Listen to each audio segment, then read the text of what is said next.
Friends, അപ്പോൾ ക്രിസ്മസൊക്കെയാണ് വരുന്നത്. അപ്പോൾ നമുക്ക് എല്ലാവർക്കും വീട്ടിൽ പെട്ടെന്ന് ചെയ്തെടുക്കാൻ പറ്റിയിട്ടുള്ള ഒരു അടിപൊളി ഐറ്റമാണ് കേട്ടോ. അപ്പോൾ നിങ്ങളെല്ലാം ട്രൈ ചെയ്ത് നോക്കണം. ആവശ്യമായിട്ടുള്ളതാണ് ഗ്ലിറ്റർ പേപ്പർ. അപ്പോൾ ഞാനിവിടെ ഒരു പേപ്പർ എടുക്കുന്നുണ്ട്. സാധാ ഒരു നോട്ട്ബുക്കിൻ്റെ പേപ്പർ മതി. അതിൽ ജസ്റ്റ് ഒന്നിങ്ങനെ വരച്ചു കൊടുക്കുക. ഒരു ബട്ടർഫ്ലൈനെ ഞാൻ വരച്ചു കൊടുക്കുന്നത്.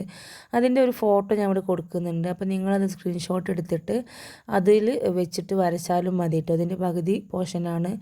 അപ്പോൾ നിങ്ങളൊരു പേപ്പർ നടുമടക്കിയിട്ട് അതിൻ്റെ ആ ഒരു ഭാഗത്ത് നിന്നാണ് കട്ട് ചെയ്യേണ്ടത് കേട്ടോ. അപ്പോൾ അതേപോലെ ഒന്ന് കട്ട് ചെയ്തിട്ടെടുക്കുക. ഇനി നമ്മൾ ഞാനൊരു റെഡ് കളറിലുള്ള റെഡ് ആൻഡ് വൈറ്റ് തീമാണ് ഞാൻ ഉദ്ദേശിക്കുന്നത്.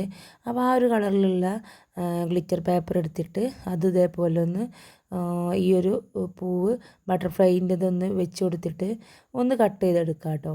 അപ്പോൾ നിങ്ങൾ കട്ട് ചെയ്യുമ്പോൾ ശ്രദ്ധിക്കുക, നേരിയതാണ് നമ്മുടെ ഈ ഒരു പേപ്പർ. അപ്പോൾ അതിനനുസരിച്ചൊന്ന് കട്ട് ചെയ്യുക. ഇനി ഞാനൊരു വൈറ്റ് പേപ്പർ എടുത്തിട്ടുണ്ട്, ഗ്ലിറ്റർ പേപ്പർ എടുത്തിട്ടുണ്ട്. അപ്പോൾ അതിൽ ഇതേപോലെ ഒന്ന് ഈ പേപ്പർ വെച്ചിട്ടൊന്ന് വരച്ചിട്ടൊന്ന് കട്ട് ചെയ്തെടുക്കാം കേട്ടോ. അപ്പോൾ നമുക്ക് രണ്ടും ഒരേ അളവ് തന്നെയാണ്, കുറവോ കൂടുതലോ ഒന്നുമില്ല. ഇനി അതല്ല നിങ്ങൾക്ക് ഈ വൈറ്റ് ഭാഗം ഒന്ന് ചെറുതായിട്ട് കുറക്കണമെന്നുണ്ടെങ്കിൽ ഒന്ന് കുറച്ചിട്ട് കട്ട് ചെയ്തെടുക്കുകയും ചെയ്യാം കേട്ടോ. അപ്പോൾ ഞാനത് രണ്ടും കട്ട് ചെയ്തിട്ട് എടുക്കുന്നുണ്ട്. അപ്പോൾ രണ്ടും ഞാൻ കട്ട് ചെയ്തെടുത്തിട്ടുണ്ട്. രണ്ടും ഏകദേശം സെയിം തന്നെയാണ്. വൈറ്റ് ഇനി കുറഞ്ഞാലും പ്രശ്നമൊന്നുമില്ല കേട്ടോ. ഇനി നമ്മൾ ഈ വൈറ്റിൻ്റെ ആ ഒരു ഭാഗം ഉണ്ടല്ലോ, അതൊന്ന് അതിൻ്റെ ഉള്ളിലായിട്ടൊന്ന് വരച്ചു കൊടുക്കുക. അതിൻ്റെ ആ ഒരു ബോർഡർ കിട്ടാൻ വേണ്ടിയിട്ടാണ് കേട്ടോ. അപ്പോൾ അതിൻ്റെ ഉള്ളിലോട്ടായിട്ട് ആ ഒരു മുകൾ പോർഷനും ആ താഴത്തുള്ള ഒരു പോർഷനും നമുക്കൊന്ന് ഒരു ഇഞ്ച് ഗ്യാപ്പിൽ ഒന്ന് ഇടവിട്ടിട്ടൊന്ന് വരച്ചു കൊടുക്കുക. എന്നിട്ടൊരു കത്രികയോ അല്ലാന്നുണ്ടെങ്കിൽ സാധാ പെന്ന് പോലത്തെ കത്തി ഒന്നുണ്ടെങ്കിൽ ഒന്ന് കട്ട് ചെയ്തെടുക്കുക കേട്ടോ. അതിൻ്റെ ഉള്ളിലേക്ക് ആക്കിയിട്ട് ഒന്ന് കട്ട് ചെയ്തിട്ട് നല്ല വൃത്തിയിൽ കട്ട് ചെയ്തിട്ട് ഒന്ന് എടുക്കുക. ഇതുപോലെ മടക്കി കൊടുത്തു കഴിഞ്ഞാൽ നമുക്ക് കത്രികയിട്ട് തന്നെ അതിൻ്റെ ഉള്ളിലോട്ട് ആക്കി കൊടുത്തു കഴിഞ്ഞാൽ നമുക്ക് കട്ട് ചെയ്യാൻ വേണ്ടി പറ്റും. അപ്പോൾ അങ്ങനെ എന്നുണ്ടെങ്കിൽ നിങ്ങൾ അങ്ങനെ ചെറിയ കത്രിക യൂസ് ചെയ്യുകയാണെങ്കിൽ നല്ല വൃത്തിയിൽ കിട്ടും. കുഞ്ഞ് കത്രിക കേട്ടോ, ചെറുത്. വലുതാണെങ്കിൽ ബുദ്ധിമുട്ടാവുള്ളൂ. അപ്പോൾ ഇതാ ഞാൻ ഇവിടെ കട്ട് ചെയ്തെടുത്തിട്ടുണ്ട്. ഇപ്പം തന്നെ കാണാൻ നല്ലൊരു ഭംഗിയുണ്ടല്ലേ. ആ റെഡിൽ വൈറ്റ് വന്നപ്പോൾ ഒരു അടിപൊളി തീമായിട്ടുണ്ട്. അപ്പോൾ ഇനി ചെയ്യേണ്ടത് ഈ ഒരു വൈറ്റ് പോർഷൻ ഉണ്ടല്ലോ, നമ്മൾ കട്ട് ചെയ്തിട്ട് എടുത്തിട്ടുള്ള വൈറ്റ് പോർഷൻ, അതിൽ നിന്നും നിങ്ങൾക്ക് വേണമെന്നുണ്ടെങ്കിൽ ഒരു പെൻസിൽ വെച്ചിട്ട് മുകളിൽ റൗണ്ട് ഭാഗം ഒന്ന് വരച്ചു കൊടുക്കുക കേട്ടോ, ചെറുതായിട്ട്. എന്നിട്ട് ഞാൻ ഈ കട്ട് ചെയ്യുന്നത് പോലെ ഒന്ന് കട്ട് ചെയ്താൽ മതി കേട്ടോ. ഇതേപോലെ ഒന്ന് ചെറുതായിട്ടൊന്ന് മുകൾ ഭാഗത്തൊരു റൗണ്ട് ഷേപ്പ് വരുന്നത് പോലെ താഴെ ഭാഗത്തേക്ക് എത്തുമ്പോൾ അതിൻ്റെ ആ ഒരു വീതി കുറഞ്ഞിട്ട് അങ്ങനെ കട്ട് ചെയ്തെടുക്കാം കേട്ടോ. അങ്ങനെ ഒരു 2 പീസ് നമുക്ക് ആവശ്യമായിട്ടുണ്ട്. ഇതിൻ്റെ ആ ഒരു മുകളിലത്തെ പോർഷൻ ക്ലിയർ ചെയ്യാൻ വേണ്ടിയിട്ടാണ്. അപ്പോൾ നിങ്ങൾക്ക് ബാക്കിയും അതിൽ നിന്ന് തന്നെ കട്ട് ചെയ്തെടുക്കാം കേട്ടോ. അപ്പോൾ ഞാനിപ്പോൾ ഇതാ കട്ട് ചെയ്തെടുത്തിട്ടുണ്ട്. ഇനി രണ്ടും സെയിം ആക്കുക, രണ്ടും ഒരേപോലത്തെ അളവിൽ തന്നെ എടുക്കുക കേട്ടോ. എന്നിട്ട് ഇനി നമുക്ക് ചെയ്യാനുള്ളത് ഈ നമ്മൾ ആദ്യം ചെയ്ത് വെച്ചിട്ടുള്ള ആ ഒരു വൈറ്റ് പോർഷൻ ഉണ്ടല്ലോ, ബട്ടർഫ്ലൈൻ്റെ, അതെടുത്തിട്ട് അതിൻ്റെ ആ ഒരു സെൻറ്റർ പോർഷൻ ഒന്ന് ഫോൾഡ് ചെയ്ത് കൊടുക്കുക. എന്നിട്ടൊന്ന് ലൈറ്റർ വെച്ചിട്ടൊന്ന് ചൂടാക്കി എടുക്കുക കേട്ടോ. അപ്പോൾ അതിങ്ങനെ ഒരു ബട്ടർഫ്ലൈ ഇങ്ങനെ ഫോൾഡായി നിൽക്കുന്ന രൂപത്തിലേക്ക് നമുക്ക് കിട്ടും. അപ്പോൾ അതാ ഇപ്പോൾ കണ്ടില്ലേ, അതിങ്ങനെ തുറന്ന് നിൽക്കുന്ന പോലെ തോന്നും. അപ്പോൾ അതിന് വേണ്ടിയിട്ടാണ് കേട്ടോ. അപ്പോൾ അതേപോലെ ഒന്ന് ചെയ്തെടുക്കുക.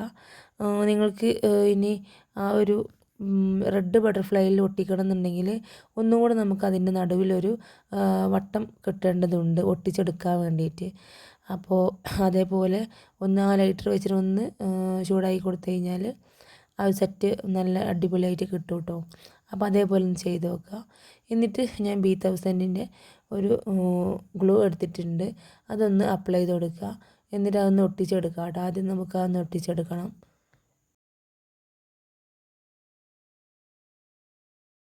നന്നായിട്ട് ഒട്ടിയതിന് ശേഷം നമുക്ക് അടുത്ത സ്റ്റെപ്പിലേക്ക് പോകാം. അപ്പോൾ ഇതാ കണ്ടില്ലേ, നന്നായിട്ട് ഒട്ടിയിട്ടുണ്ട്. അതിങ്ങനെ തുറന്ന് നിൽക്കുന്നുണ്ട്. അപ്പോൾ തന്നെ കാണാൻ നല്ല ഭംഗിയുണ്ടല്ലേ. ഇനി നമ്മൾ ചെയ്യേണ്ടത് എന്താണെന്ന് വെച്ചാൽ, ഞാനിവിടെ ഒരു സ്റ്റോൺ എടുക്കുന്നുണ്ട്. അതിൻ്റെ സെൻറ്ററിൽ ഒരു റെഡും ചുറ്റിലായിട്ട് വൈറ്റും വരുന്ന ഒരു സ്റ്റോണാണ് ഞാൻ എടുക്കുന്നത്. അത് നന്നായിട്ടൊന്ന് ഗ്ലൂ അപ്ലൈ ചെയ്തിട്ടൊന്ന് അതിൻ്റെ ഞാൻ 3 സ്റ്റോൺ ഇങ്ങനെ അടുപ്പിച്ചടുപ്പിച്ച് വെക്കാൻ വേണ്ടിയിട്ടാണ് കേട്ടോ. അപ്പോൾ അത് 3 ഒന്ന് വെച്ച് കൊടുക്കുക, ഒട്ടിച്ച് കൊടുക്കുക കേട്ടോ. അപ്പോൾ ഓരോന്നോരോന്നായിട്ട് ഇങ്ങനെ വെച്ച് ഒട്ടിച്ച് കൊടുക്കുക. അപ്പോൾ ഞാനിതവിടെ 3ഉം ഒട്ടിച്ച് റെഡിയാക്കി എടുത്തിട്ടുണ്ട്. അപ്പോൾ തന്നെ കാണാൻ നല്ല ഭംഗിയുണ്ടല്ലേ. നിങ്ങൾക്ക് ഗ്ലൂ ഗണ്ണ് ഉപയോഗിക്കുകയാണെങ്കിൽ അങ്ങനെ ഉപയോഗിക്കാം കേട്ടോ. ഗ്ലൂ ഗണ്ണ് നമ്മൾ പെട്ടെന്ന് ഒട്ടി കിട്ടും. പക്ഷെ നമ്മൾ ഈ ഒരു ഗ്ലിറ്റർ ഷീറ്റിൽ ഈ ഗ്ലൂ ഗണ്ണ് ഉപയോഗിക്കുമ്പോൾ നമ്മൾ ഗ്ലൂ ഗണ്ണ് വെക്കുന്ന സമയത്ത് തന്നെ നമുക്കതിൻ്റെ കൂടെ ഈ പെട്ടെന്ന് ഒട്ടി കിട്ടാൻ ചാൻസ് ഉണ്ട്. അപ്പോൾ അതും ട്രൈ ചെയ്യാവുന്നതാണ്. ഇനി ഞാനിതിൻ്റെ ബാക്കിലായിട്ട് ഈ ഒരു പോർഷൻ ഞാൻ വെച്ച് സെറ്റായി കൊടുക്കുന്നുണ്ട്. അപ്പോൾ അതിന് ഫ്രണ്ടിലേക്ക് ആക്കിയിട്ട് ഒന്ന് വെച്ച് ഒട്ടിച്ചെടുക്കുക. ഇനി നമുക്ക് അലിഗേറ്റർ ക്ലിപ്പിലേക്ക് ഒന്ന് ഒട്ടിച്ചെടുക്കുക. അപ്പോൾ നമ്മുടെ ഈ ഒരു അടിപൊളി ഹെയർ ക്ലിപ്പ് ഇവിടെ റെഡി ആയിട്ടുണ്ട്. നിങ്ങൾക്ക് ഇതേപോലെ തന്നെ സെയിം ചെറുതാക്കിയിട്ട് ഉണ്ടാക്കിയിട്ട് റെഡ് ഹെയർ ബാൻഡിൽ വെച്ച് കൊടുത്താൽ നല്ല ഭംഗിയുണ്ടായിരിക്കും കേട്ടോ. അപ്പോൾ നിങ്ങൾ അതും കൂടെ ട്രൈ ചെയ്ത് നോക്കുക. എന്നിട്ടൊരു കോംബോ ആയിട്ട് നിങ്ങൾക്കിത് ഓഫർ പ്രൈസിൽ കൊടുക്കാവുന്നതാണ് കേട്ടോ. നമുക്കധികം ചിലവ് കുറവാണ്. അപ്പോൾ എല്ലാവരും ട്രൈ ചെയ്ത് നോക്കിയിട്ട് ഫീഡ്ബാക്ക് അറിയിക്കണം കേട്ടോ. അപ്പോൾ ഇതെങ്ങനെ ഉണ്ടെന്നുള്ളതൊന്ന് കമൻറ്റ് ചെയ്യുക. നിങ്ങൾക്ക് ഇഷ്ടപ്പെട്ടു ഞാൻ റെഡ് ഹാർട്ട് കമൻറ്റ് ചെയ്യുക കേട്ടോ. അപ്പോൾ എല്ലാവരും ട്രൈ ചെയ്ത് നോക്കിയിട്ട് ഫീഡ്ബാക്ക് അറിയിക്കുക. അപ്പോൾ ഇനി നല്ല വീഡിയോസായിട്ട് വരുന്നത് വരെ താങ്ക് യു.